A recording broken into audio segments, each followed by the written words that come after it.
Everyone, good morning. आप सभी लोगों का बहुत बहुत स्वागत है आज की इस हमारे क्लास में, जिसमें कि हम लोग 15 क्वेश्चंस को डिस्कस करेंगे। तो सभी लोग जल्दी से जुड़ जाएंगे। एक बार क्लास को आप लोग शेयर कर देंगे। जो लोग भी क्लास में पहली बार जुड़े हैं तो चैनल को सब्सक्राइब करेंगे, यदि आपने अभी तक नहीं किया हुआ है। बेल आइकन को भी प्रेस करेंगे ताकि वीडियो को नोटिफिकेशन डेली आप सभी लोगों को मिल सके। उम्मीद है सभी लोग स्वस्थ होंगे, अच्छे से आप सभी लोगों की पढ़ाई चल रही होगी। तो चलते हैं बिना देरी के हुए फर्स्ट क्वेश्चन की तरफ। पहला प्रश्न देखिए क्या रहने वाला है। तो नवजात शिशु में पीलिया के उपचार हेतु निम्न थेरेपी का प्रयोग किया जाता है। तो इसमें से कौन सी थेरेपी का प्रयोग जो है किया जाता है? तो जल्दी से आप लोग आंसर करेंगे। एक बार क्लास को आप लोग शेयर करेंगे। बताइए क्या हो जाएगा। फोटोथेरेपी हो जाएगा, या पर्याप्त मात्रा में तरल प्रदान करना, एक्सचेंज ट्रांसफ्यूजन। ठीक है, तो यहाँ पे क्या हो जाएगा दोस्तों, जैसे कि आप लोग देख रहे हैं, आंसर भी कर पा रहे हैं। ठीक है, कुछ लोग ए ज्यादा कर रहे हैं, लेकिन क्या हो जाएगा यहाँ पे, ऑप्शन डी हो जाएगा। देखिए क्या हो जाएगा, फोटोथेरेपी एंड पर्याप्त मात्रा में तरल प्रदान करना एंड एक्सचेंज ट्रांसफ्यूजन, ये सभी जो कि पीलिया में पीलिया के उपचार हेतु थेरेपी का प्रयोग किया जाता है। इन सभी थेरेपी का, यानी कि फोटोथेरेपी क्या है, तो एक ट्रीटमेंट है जिसमें प्रकाश की मदद से क्या किया जाता है, तो त्वचा की समस्याओं को नवजात शिशुओं के पीलिया का इलाज किया जाता है। ठीक है, देखिए इसके फायदे क्या होते हैं। त्वचा में जो सूजन होते हैं वो कम हो जाते हैं, त्वचा की लालिमा और खुजली में सुधार आता है। ठीक है, सोराइसिस एंड एक्सिमा और ठीक है इन सब जैसी त्वचा की समस्याएं में आराम मिलता है। नवजात शिशुओं को पीलिया का इलाज होता है। ठीक है, यहाँ पे ध्यान रखिएगा। और यदि आपसे पूछा जाए कि ट्यूबलाइट कौन कौन से कलर का प्रयोग किया जाता है और कितने, ठीक है, कितने कलर, कितने ट्यूबलाइट का प्रयोग किया जाता है और कलर कौन कौन सा होता है, तो आप लोग ऑफलाइन कमेंट बॉक्स में बताएंगे। ठीक है, इसकी मदद से क्या किया जाता है, फोटोथेरेपी मशीन की मदद से विशिष्ट तरंगदैर्घ्य प्रकाश दिया जाता है। नवजात शिशुओं को काट या ठीक है खाट पे रखेंगे या इंक्यूबेटर में रोशनी नीचे रखा जाता है और उनके आंखों को ढका जाता है और जननांग को ढका जाता है। ये चीजें ध्यान रखना है। ठीक है, चलिए, पर्याप्त मात्रा में तरल पदार्थ दिया जाता है। ठीक है, खासकर पानी हमारे शरीर के लिए बहुत जरूरी होता है। ठीक है, इसलिए इसको ठीक है तरल पदार्थ को दिया जाता है। एक्सचेंज ट्रांसफ्यूजन क्या है, तो एक चिकित्सा प्रक्रिया होता है जिसमें क्या होता है, रोगी के खून को निकालकर उसे डोनर से मिले खून या प्लाज्मा में बदल दिया जाता है। ठीक है, तो ये ध्यान रखिएगा। एक्सचेंज ट्रांसफ्यूजन भी आप लोग को पता चल गया। तरल पदार्थ देते रहना चाहिए, जैसे ज्यादा मात्रा में पानी। चलिए बताएंगे, खसरे का टीका, ठीक है, टीका बच्ची को किस आयु में दिया जाता है? कौन से एज में खसरे का टीका बच्चे को दिया जाता है? 6 महीने की आयु पर, 10 सप्ताह की आयु पर, 9 से 12 महीने की आयु पर, या सभी? तो जल्दी से बताइए यहाँ पे खसरे का टीका बच्चे को किस आयु में दिया जाता है? तो सेकंड का क्या हो जाएगा दोस्तों यहाँ पे, ठीक है, ऑप्शन बी हो जाएगा, सॉरी ऑप्शन सी हो जाएगा ना यहाँ पे। 9 से 12 माह की आयु पे दिया जाता है। सभी नहीं होगा, सभी गलत हो जाएगा। ठीक है, कई जगह आप लोगों को देखने को मिलेगा क्या, तो खसरे का जो टीका है 9 से 15 माह। ठीक है, 9 से 15 माह भी कई जगह दिखेगा। और यहाँ पे ऑप्शन के अकॉर्डिंग क्या हो जाएगा आपका, 9 से 12 माह में दिया जाता है वैक्सीन। ठीक है, ध्यान रखिएगा। चलिए आगे बढ़ेंगे, नेक्स्ट क्वेश्चन को देखेंगे। एक बार क्लास को सभी लोग शेयर करेंगे, वीडियो को आप लोग लाइक कर दीजिए जल्दी से, बिना देरी के लाइक करेंगे। बताएंगे स्तनपान कब शुरू कर देना चाहिए? ठीक है, आसान क्वेश्चन है आप लोगों के लिए। ठीक है, यानी कि 1 घंटे के, उसी के जन्म के 1 घंटे के भीतर, जन्म के 1 से 24 घंटे के भीतर, ये तो बिल्कुल गलत है जी। ठीक है, जन्म के 24 घंटे बाद, ये तो गलत ही है। ठीक है, तो इसमें राइट आंसर क्या हो जाएगा, ठीक है, जन्म के 1 घंटे के भीतर या जितना जल्दी हो सके। ठीक है, ठीक है, जन्म के तुरंत बाद या जन्म के 1 घंटे के भीतर स्तनपान शुरू करवा देना चाहिए। और शिशु को पहले 6 महीने तक केवल स्तनपान ही करवाना चाहिए, यानी कि माता का दूध देना चाहिए। शिशु को जन्म के तुरंत बाद, खासकर पहले 1 घंटे के भीतर स्तनपान कराना सबसे अच्छा होता है, क्योंकि इस समय शिशु सबसे अधिक सतर्क रहता है। ध्यान रखिएगा। ठीक है, इसमें 6 माह तक, ठीक है, 6 माह तक स्तनपान जरूर करना चाहिए। ठीक है, ये कंपलसरी होता है। चलिए आगे बढ़िए, नेक्स्ट क्वेश्चन को देखेंगे। बताएंगे WHO दस्त रोग हेतु निम्न में से किसकी सलाह देता है? ठीक है, किसका देता है? वर्ल्ड हेल्थ ऑर्गेनाइजेशन के बारे में बताएंगे। ठीक है, इसके बारे में मैंने बता चुका है। ठीक है, और ठीक है, वर्ल्ड हेल्थ डे कब मनाया जाता है ये बताइए आप लोग। ठीक है, इसका स्थापना कब हुआ था? कमेंट बॉक्स में सभी लोग बताएंगे। और इसका मुख्यालय कहाँ पे है? ठीक है, इसका मुख्यालय कहाँ पे है ये भी आप लोग बताइए। तो इसके द्वारा दस्त रोग में कौन किसका सलाह दिया जाए? इलेक्ट्रोलाइट, ओआरएस प्लस, जिंक का, चावल का पानी। ठीक है, चावल का पानी ये तो होगा नहीं क्योंकि इसके लक्षण है। ठीक है, इसमें क्या होता है? दस्त में क्या होता है? चावल के पानी जैसा मल होता है, या नमक, ठीक है, चीनी या पानी। तो उस, ठीक है, डब्ल्यूएचओ के द्वारा किसका सलाह दिया जाता है एक बार देखेंगे हम लोग, एक सेकेंड। ठीक है, ठीक है, तो ध्यान रखिए डब्ल्यूएचओ के द्वारा जो है, ठीक है, जिंक, ओआरएस और जिंक का सलाह दिया जाता है यहाँ पे, ध्यान रखना है। ठीक है, यानी कि ओरल रिहाइड्रेशन सोल्यूशन का प्रयोग किया जाना चाहिए। ठीक है, ठीक है, और जो साफ पानी और नमक का घोल भी यूज कर सकते हैं, लेकिन डब्ल्यूएचओ के द्वारा ओआरएस प्लस जिंक का प्रयोग, ठीक है, करने का सलाह दिया जाता है, यानी कि इसका सेवन करने का सलाह दिया जाता है, ध्यान रखिएगा। चलिए आगे बढ़िए, फिफ्थ नंबर बताएंगे। बताएंगे पोलियो की पहली पहली पोलियो की खुराक कब दिया जाता है एक बार बताइए। पोलियो का पहला खुराक कब दिया जाता है? ठीक है, ठीक है, इलेक्ट्रोलाइट्स क्या होते हैं इसमें? आपसे इससे पहले आपने देखा क्या है? इलेक्ट्रोलाइट ये दिया गया है ना इसमें। ठीक है, देखिए इलेक्ट्रोलाइट दिया क्या है, ये ऐसे मिनरल होते हैं जो रक्त में घूमते रहते हैं। ठीक है, क्या करते हैं? तो रक्त में घूमते रहते हैं। ये खनिज जो है ना पेट के जूसों और आप मल में, पेशाब और शरीर के अंदर ऊतकों में भी होते हैं। ठीक है, ध्यान रखिएगा। ठीक है, चावल का पानी तो इसका वो लक्षण होता है दस्त का। चलिए यहाँ पे बताइए पहली खुराक कब दिया जाता है? ठीक है, जन्म के तुरंत बाद, जन्म के 15 दिन बाद, या जन्म के 7वें दिन, या जन्म से 6 महीने पर। तो फिफ्थ का सभी लोग आंसर करिए जल्दी से, क्या हो जाएगा? ठीक है, तो कब दिया जाता है दोस्तों? सभी लोग जल्दी से बताएंगे। ठीक है, क्या हो जाएगा यहाँ पे? जन्म के तुरंत बाद पोलियो की खुराक, पहली खुराक पोलियो की जन्म के तुरंत बाद दिया जाता है। ठीक है, ध्यान रखिएगा। ठीक है, देखिए पोलियो खुराक जो है जन्म के समय दिया जाएगा, या फिर कब दिया जाएगा?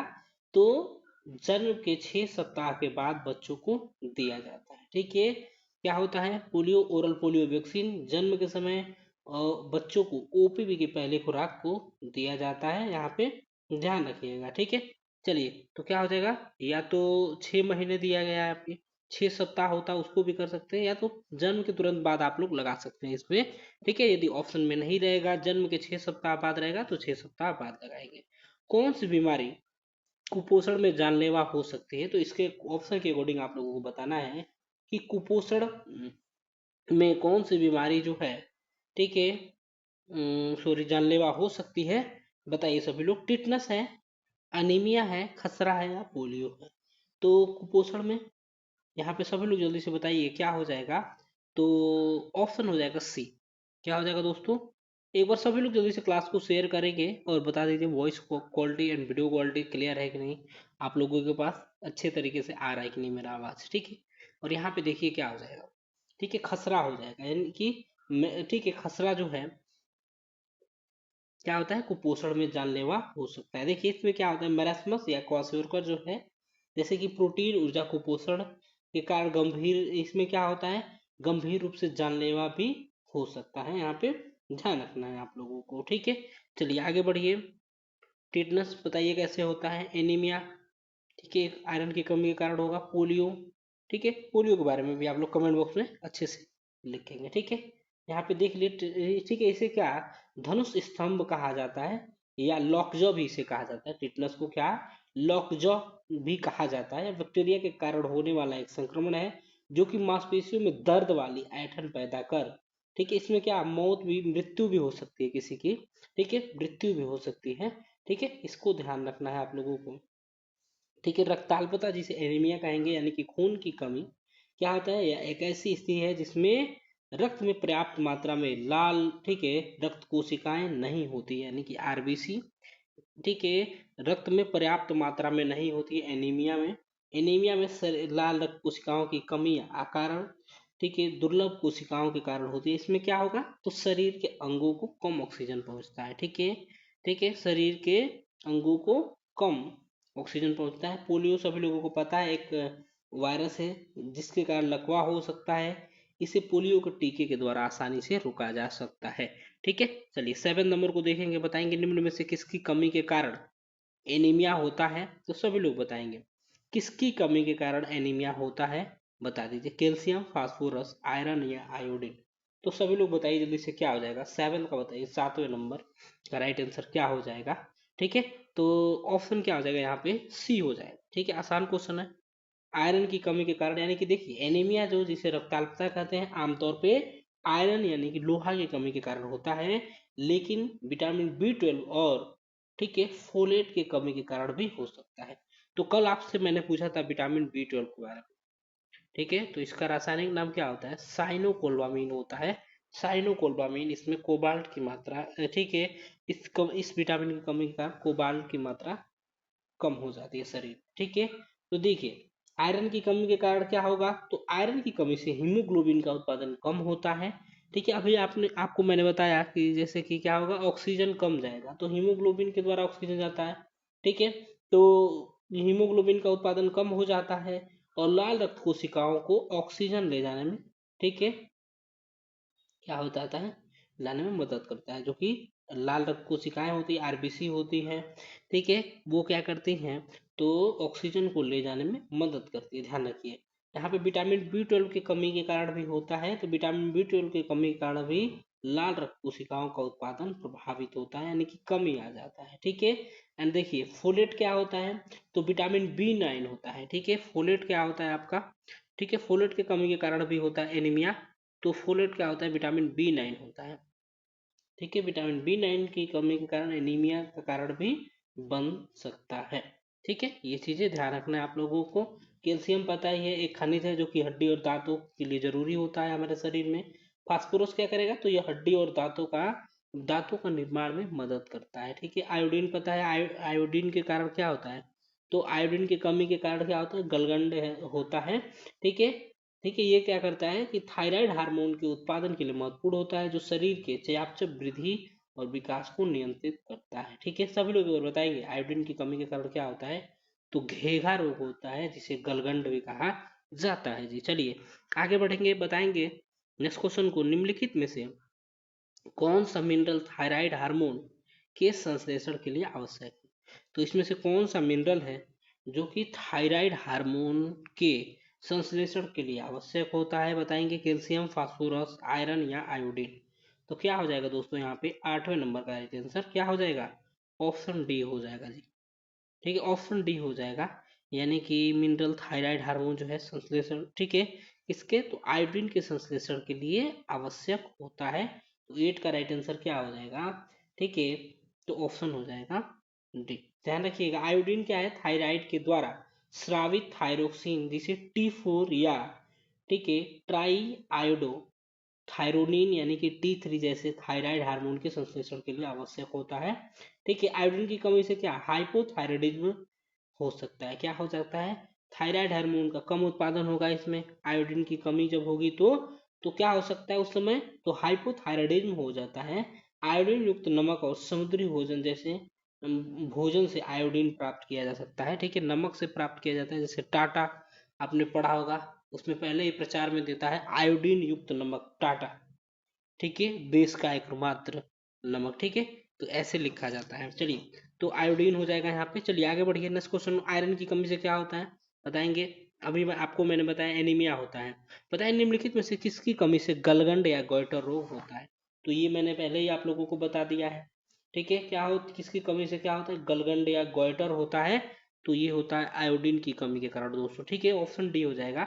आयोडीन की कमी के कारण क्या होता है, तो गलगंड जिसे घेघा कहा जाता है, ठीक है, घेघा, ठीक है, क्या होता है, आयोडीन की कमी के कारण होता है। तो गलगंड क्या है, तो गलगंड जो है ना, थायराइड ग्रंथि के बढ़ने की स्थिति है, जो कि गर्दन, ठीक है, गर्दन में स्थिति होती है, ठीक है। देखिए एक बड़ा सा बॉल की तरह यहाँ पे हो जाता है, ठीक है, गर्दन के पास निकल जाता है, ठीक है, बॉल की तरह बड़ा सा आकार में मांस निकल जाता है, ठीक है, उसे ही कहा जाता है क्योंकि जब मैं छोटा था तो किसी को हो गया था हमारे यहाँ, ठीक है, एक दादी थी, दूर की दादी, मतलब दूसरे दूसरे मोहल्ले की। तो हम लोग देखते थे तो उनको डर जाते थे, छोटे थे तो देखते थे ये क्या हुआ है सब, मतलब देखिए छोटे रहते हैं तो कुछ चीजें जो असामान्य आप लोग देखेंगे ना, ठीक है, तो आपको ऐसे ही लगेगा, अजीब लगेगा, ठीक है, वैसे ही अजीब लगता था उनको देखने में, ठीक है। तो क्या हो जाएगा यहाँ पे, ऑप्शन क्या हो जाएगा, डी हो जाएगा, आयोडीन हो जाएगा। चलिए आगे बढ़िए, इसका रोकथाम कैसे, आयोडीन युक्त नमक का सेवन करके गलगंड रोका जा सकता है, या समुद्री भोजन या अन्य खाद्य पदार्थ आयोडीन युक्त जो होते हैं उनसे रोका जा सकता है इसको। चलिए आगे बढ़िए, 10th नंबर को देखेंगे। एक वयस्क व्यक्ति में लगभग कितना सोडियम पाया जाता है। तो एक वयस्क व्यक्ति में कितना सोडियम पाया जाता है आप लोगों को बताना है। 100 ग्राम, 250 ग्राम, 400 से 500 ग्राम, या 500 से 1000 ग्राम। तो सभी लोग यहाँ पे बताएंगे 10th का क्या हो जाएगा, ठीक है, एक वयस्क व्यक्ति में कितना पाया जाता है, क्या, सोडियम। तो यहाँ पे क्या हो जाएगा आप लोगों का, ऑप्शन हो जाएगा ए, यानी कि 100 ग्राम सोडियम पाया जाता है, ठीक है, 100 ग्राम सोडियम पाया जाता है एक सॉरी वयस्क व्यक्ति में। चलिए आगे बढ़िए, नेक्स्ट क्वेश्चन को देखेंगे। बताइए इनमें से कौन सा सामाजिक आर्थिक संकेतक नहीं है। तो सामाजिक आर्थिक संकेतक नहीं है, पूछा गया है, ठीक है। ठीक है, साक्षरता दर, परिवार का आकार, रहने का मकान, या जन्म के समय जीवन काल की संभावनाएं। तो क्या हो जाएगा यहाँ पे 11th का क्या हो जाएगा, ये आसान क्वेश्चन आप लोगों के लिए, ठीक है। ठीक है, देखिए वयस्क में क्या 92 पाया जाता है, 92 ग्राम सोडियम या 100 ग्राम, ठीक है, राउंड फिगर में ले सकते हैं यहाँ पे, ध्यान रखिएगा। और सोडियम क्या करता है, तो शरीर के तरल पदार्थ को संतुलित बनाए रखता है, ठीक है, पेशियों और नसों के कार्य में मदद करता है, रक्तचाप को नियंत्रित करने का कार्य। यहाँ पे क्या हो जाएगा, ऑप्शन डी हो जाएगा ना दोस्तों, ठीक है, ऑप्शन डी हो जाएगा, ध्यान रखिएगा। यानी कि जन्म के समय जीवन की संभावनाएं, ठीक है, जीवन काल की संभावना जो है हो जाएगा आप लोगों का, यानी कि सामाजिक आर्थिक संकेतक नहीं है, ठीक है। जन्म के समय जीवन प्रत्याशा का मतलब क्या है, अगर वर्तमान मृत्यु दरें बनी रहे तो एक नवजात शिशु औसतन कितने वर्ष तक जीवित रह सकता है, ठीक है। तो यहाँ पे ध्यान रखिएगा, ठीक है। चलिए आगे बढ़िए, नेक्स्ट क्वेश्चन को देखेंगे। बताइए किशोरों के बीच मृत्यु का प्रमुख कारण कौन सा है, आप लोग बताइए दोस्तों। किशोरों के बीच मृत्यु का प्रमुख कारण कौन सा है दोस्तों, बताएंगे। तनाव संबंधी बीमारी, आत्महत्या, संक्रामक रोकथाम, या दुर्घटनाएं। तो आंसर करिए क्या हो जाएगा, सभी लोग बताएंगे। 12th का क्या हो जाएगा दोस्तों, 12 नंबर का, 12 का क्या हो जाएगा यहाँ पे, तो ऑप्शन बी हो जाएगा, यानी कि आत्महत्या हो जाएगा। देखिए क्या पूछा जा रहा है, किशोरों के बीच मृत्यु का प्रमुख कारण इनमें से कौन सा है, तो आत्महत्या हो जाएगा। यहाँ पे ध्यान रखिएगा कि क्योंकि खुदकुशी ज्यादा लोग करते हैं, ध्यान रखिएगा, ठीक है। आत्महत्या, उसके बाद ठीक है, पारस्परिक हिंसा हो सकता है, यहाँ पे ध्यान रखिएगा। आत्महत्या किशोरों की मृत्यु का, ठीक है, सबसे बड़ा कारण हो सकता है यहाँ पे, ठीक है। या इसमें क्या लगा सकते हैं बताइए, आत्महत्या और दुर्घटना भी होता है ना, ठीक है, ठीक है, इसमें आप लोग क्या लगाएंगे, ठीक है, आत्महत्या लगाएंगे या दुर्घटना, ठीक है। तो आत्महत्या को आप लोग लगाएंगे यहाँ पे, ठीक है, या इसमें क्या करिए आप लोग, ठीक है, इसमें चेंजेस कर दीजिए, ठीक है। सबसे ज्यादा क्या होता है, दुर्घटना होता है, सॉरी, इसमें क्या ऑप्शन डी आप लोग लगा लीजिए, ठीक है। दुर्घटनाएं जो है सबसे प्रमुख कारण है किशोरों में मृत्यु का, सबसे बड़ा कारण क्या होता है, जिसमें सड़क यातायात दुर्घटनाएं, या डूबना होता है, या पानी में डूब गए या कहीं भी डूब गए। दूसरे स्थान पे इसको हम लोग आत्महत्या को रखेंगे, ठीक है। यानी कि दूसरा जो है, ठीक है, मृत्यु का दूसरा सबसे बड़ा कारण क्या मान सकते हैं हम लोग, आत्महत्या को मान सकते हैं। तब हम लोग तनाव संबंधी यानी कि डिप्रेशन जैसी समस्याओं को मानेंगे। चलिए आगे बढ़िए, 30 नंबर बताइए क्या हो जाएगा, रेबीज का रोग निरूपक है। तो रेबीज का रोग निरूपक कौन सा है, ठीक है। तो क्या हो जाएगा, रेबीज जो है संक्रमित जानवरों के काटने, खरोचने या लार के संपर्क में आने से फैलती है। रेबीज वायरस आमतौर पे क्या होता है, पागल जानवरों की लार में पाया जाता है। जैसे कुत्ता काटेगा ना, ठीक है, कुत्ता काटेगा तो जैसे क्या हो जाएगा, कुत्ते हो जाएंगे, चमगादड़ काट लिए, बंदर, बिल्ली, ठीक है, लोमड़ी, सियार या भेड़िया, ये सभी के काटने से फैलता है। ये चीजें ध्यान रखेंगे, ठीक है। इसके फैलने का, काटने से फैलेगा। संक्रमित जानवर के लार के संपर्क में यदि आ जाएंगी तो फैलेगा। संक्रमित जानवर के लार एवं खरोच और ताजा घावों में प्रवेश करने से फैलता है। तो यहाँ पे क्या हो जाएगा, तो क्या हो जाएगा 13 का ऑप्शन बी हो जाएगा, नेगरी बॉडीज हो जाएगा। ठीक है, नेगरी बॉडीज हो जाएगा। ये क्या होता है, रेबीज वायरस के नेगरी बॉडीज जो है ना, रेबीज वायरस से संक्रमित तंत्रिका कोशिकाओं को साइटोप्लाज्म में पाए जाने वाले, ठीक है, इओसिनोफिलिक समावेशन होते हैं, जो क्या कहते हैं, रेबीज संक्रमण का एक विशिष्ट, ठीक है, हिस्टोलॉजिकल लक्षण होता है। क्या होता है, एक विशिष्ट हिस्टोलॉजिकल लक्षण होता है। ऑप्शन क्या हो जाएगा यहाँ पे, बी हो जाएगा जी। ठीक है, चलिए, नेगरी बॉडीज की खोज सबसे पहले किसने किया था, एडोल्ची नेगरी ने 1903 में किया था। ठीक है, कब कब किया गया था, 1903 में। ठीक है, किसके द्वारा, तो एडल्ची